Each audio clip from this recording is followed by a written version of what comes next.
I'm not the best data analyst. In fact, in the team, I'm probably the least technical person. But I think there's one thing that people miss when they're trying to become a data analyst. Everyone talks about Excel. I'm guilty of it. Everyone talks about Excel, Power BI, Python, R, all of the technical skills everyone talks about. No one really talks about the soft skills you need. And one of them in particular, which is the reason I think I got my job, is communication. Communication is such a key part of being a data analyst. Data analysts act as a bridge between data, the raw data, and the outcome or the decision. Without communication, there's a bit in the middle that's missing. You have to be able to explain what this raw data is showing in this outcome, whether you're presenting to external stakeholders, whether you're presenting to internal stakeholders, whether you're presenting to clients, whether you're presenting an idea to your manager. For example, when I wanted to start automating certain sections of a weekly publication, a market monitoring publication that we publish, because it was taking up a lot of time, I wanted to see where we could be more efficient. The report gets sent out to external stakeholders and clients who want information on specific companies. Since it's produced weekly, it takes a lot of time. You have to update every single input file. You have to update the companies which are now part of this week's data. So it takes a lot of time. So I want to automate certain sections of it. Now, would I have been able to get the green light to automate it if I wasn't able to present a case to my manager? I had to create an entire presentation. I had to present my findings. Obviously, automation is seen as a good thing, but I still had to be able to communicate why I want to automate it, why it would make things more efficient, how it would use less time, and what else I could use that time for. If you go all the way to the beginning, to an interview for a job, communication is so important, even just to land a job in the first place. I remember in my interview, for an example of, it's been a while, but for an example of putting the client first, I gave an example story about my time when I worked in a suit store back when I was 16, and I showed how I dealt with the client, how their needs were met, and essentially how I went above and beyond for them. Two completely different worlds. Sales assistant at a suit store, data analyst in financial services. Using that experience and that story that I had back when I was 16 proved to be a really valuable point of reference that I could use in that interview. And that all comes with communication. Communication is so important. Now, if we break it down even further, clients in general aren't technical people. They may have been analysts in the past, or they may have a technical background, but there are clients who don't have a technical background, or maybe their expertise is centered elsewhere. It becomes your job then to be able to explain to them what the data is showing, how you can help them, how they can better optimize their processes, and you have to explain to them how you came to these conclusions from the data you used. On occasion, I have to explain why I chose a certain data set, why I chose a certain database, why I used a certain method.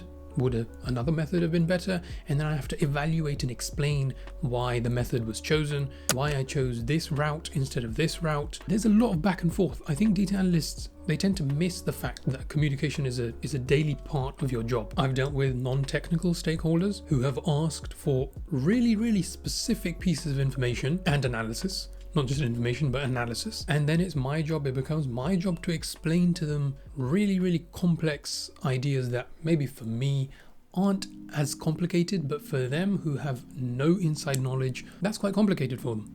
So you have to be able to break it down and explain and communicate to them in an effective way, in a way that they'll understand, in a way that they'll feel comfortable moving forward. Another case where communication was helpful and useful. Last week, I had a meeting with a startup. They weren't classed as a startup, but they were a smaller company. The team sent me to their offices. We had to discuss how we could help them, how we could make their processes more efficient, where there was fat that we could cut, make them a more lean organization. So we were almost in a way acting as data consultants for them. I had to understand everything they were looking for and then pitch to them what we could offer them. Again, communication. You have to take a bunch of information, everything they've told you, what their pain points are, what they're struggling with currently, and then you have to explain to them what you'll be able to offer them. You have to pitch it to them in a way that, again, makes them want to move forward. In my current role, there's a lot of work in between different departments.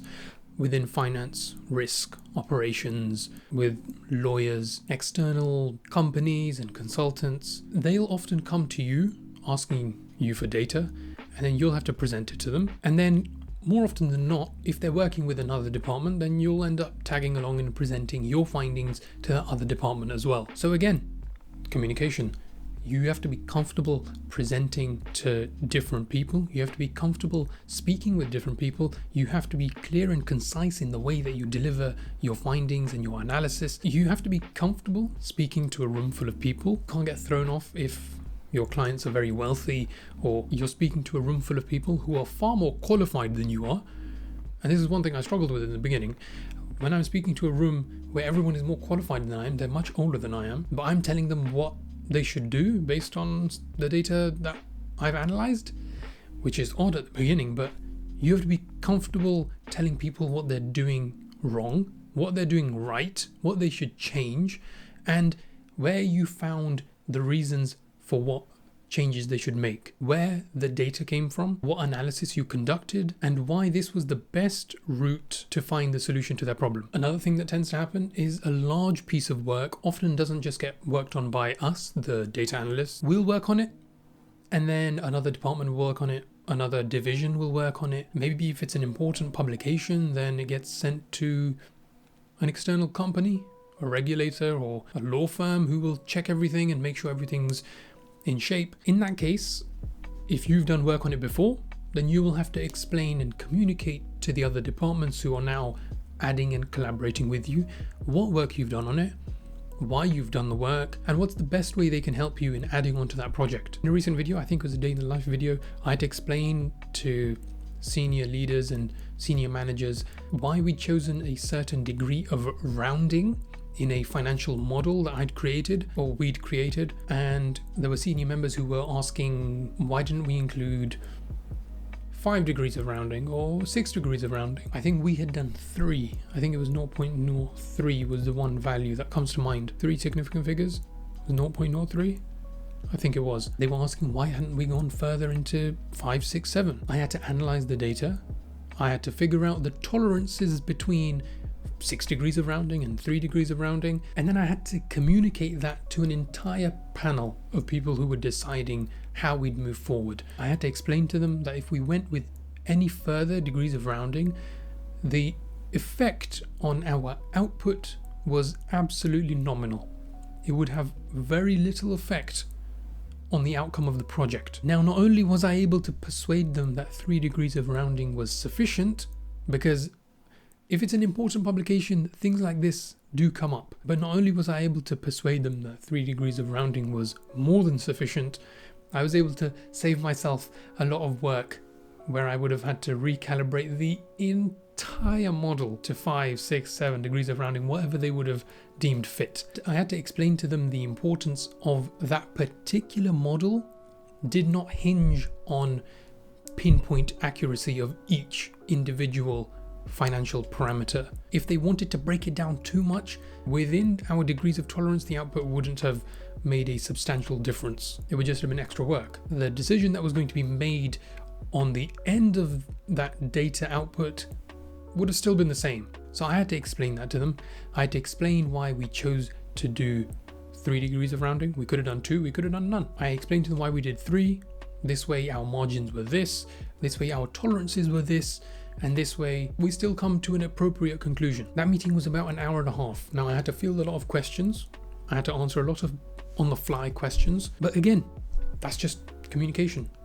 Communication's so important. I think it's a thing that a lot of data analysts think they won't have to deal with. I think the view of data analysts is that you sit in a computer room and you just type away and you send a file to clients. I haven't found that to be the case. A lot of my colleagues who work as data analysts haven't found that to be the case. Communication is very important, whether you're communicating with your immediate team members, whether you're communicating with your managers, whether you're communicating with senior members of the team, whether you're communicating with internal stakeholders, external stakeholders, clients. Communication is at the forefront of everything I do. Let's say a client has a request.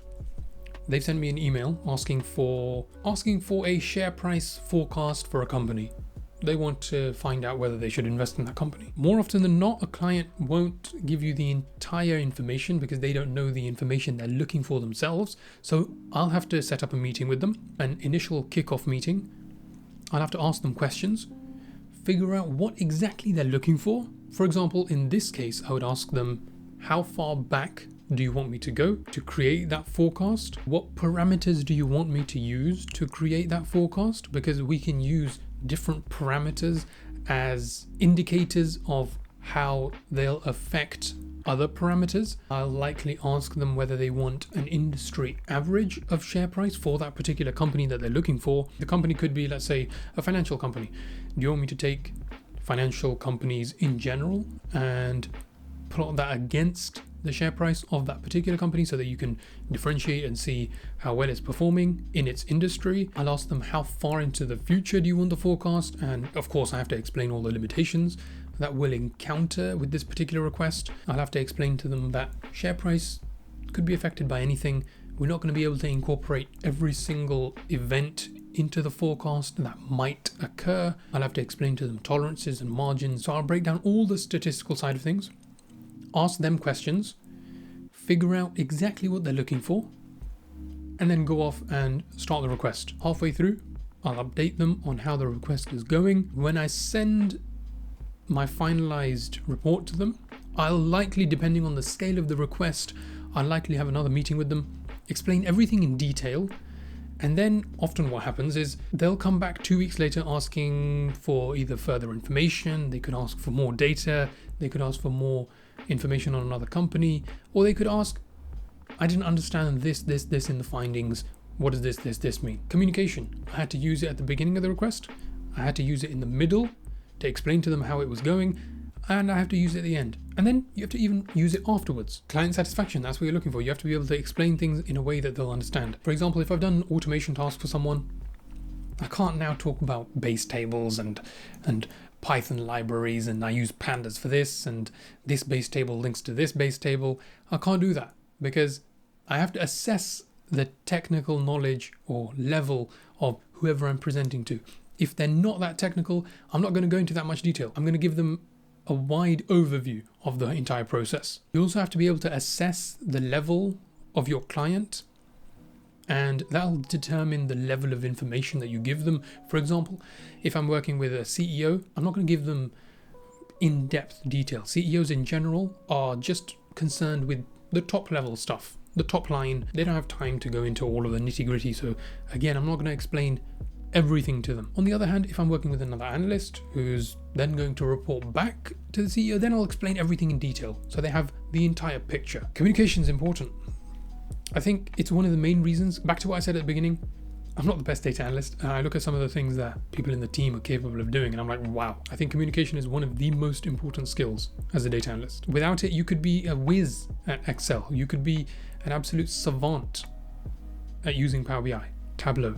You could be a programming wizard. But if you don't have the capability of explaining what you've done to other people, what you've been able to do, or how good what you've been able to do is, then no one really knows how good your work is. So communication, I think it's an important skill that's often overlooked, especially by people in our industry. And that's all for this video. If this was useful, be sure to leave a like and subscribe. Thanks for watching, and I will see you guys in the next one.